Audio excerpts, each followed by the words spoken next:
Welcome to Insider Moves, where we're brewing up some chunky giblets with a side of mashed potatoes and a little bit of boomshot gravy. No, this isn't some gnarly episode of Barefoot Contessa. We're talking about Gears of War 3 multiplayer here.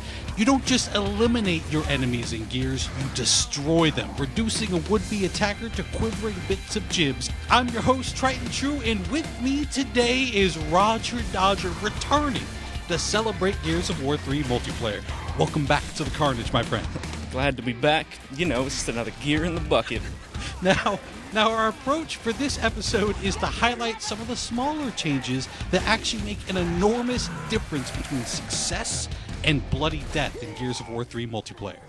First up, rifles. In my opinion, the biggest game changer to date. Absolutely. The Lancer, Hammerburst, and Retro Lancer are now incredibly deadly in Gears of War 3.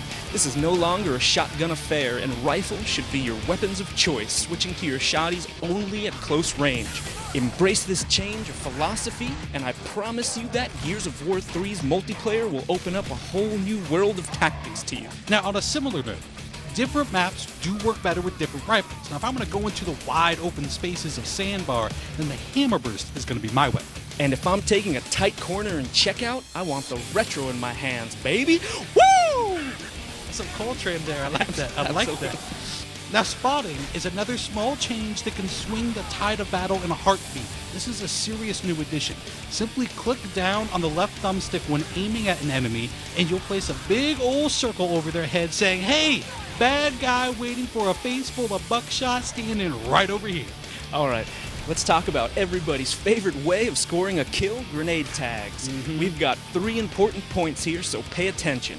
1. The delay on the tag is longer, making it easier to avoid.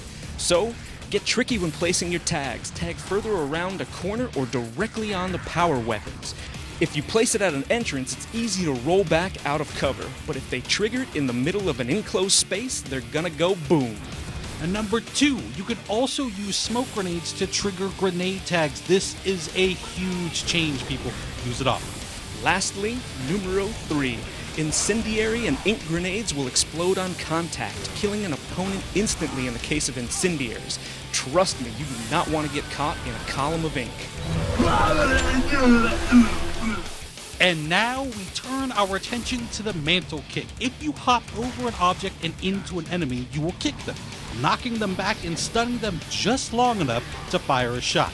Now make sure you have your shotgun out if you try this, because if you do it successfully and you have that shotgun, the kill is virtually guaranteed. Oh yeah! I love it when they do that. Conversely, if you see someone charge at your cover, slide left or right to throw their mantle kick off. Works like a charm.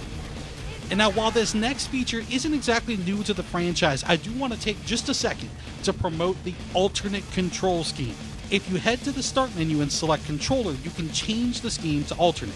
And if you plan on playing much Gears of War 3 multiplayer, we really urge you to give this a shot. Yeah, what the alternate scheme does is separate the roadie run from the cover button. This means you'll never accidentally lock into cover when you don't want to.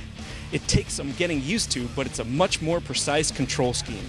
It's worth the growing pains, trust us. And finally, we'd like to take a moment to discuss the trials and tribulations surrounding the sawed-off shotgun. Now, this is a hot-button addition to the game, but if you understand how the sawed-off works, you can turn it against any enemy that chooses to use it. Totally. I like to refer to these characters as sawed-off samurais, just darting towards you for the kill, because the sawed-off can only split you at an extremely close range. So they're going to try and close at all costs. Just use this limiting factor against them and keep your distance to around 10 feet or so if you happen to see the sawed-off in an enemy's hands. At this distance, they are at your mercy, and you can just grind them down with your rifle. If they happen to close, simply roll back and finish what you started. Just stick to this tactic and send all those samurais back to the spectator screen. Now, Gears of War 3 is finally here, my friends, and the multiplayer is live. The giblets are flying. Go forth now and conquer. Thanks everyone for watching Inside Xbox. Oh, and remember, the coal train runs on whole grain, baby!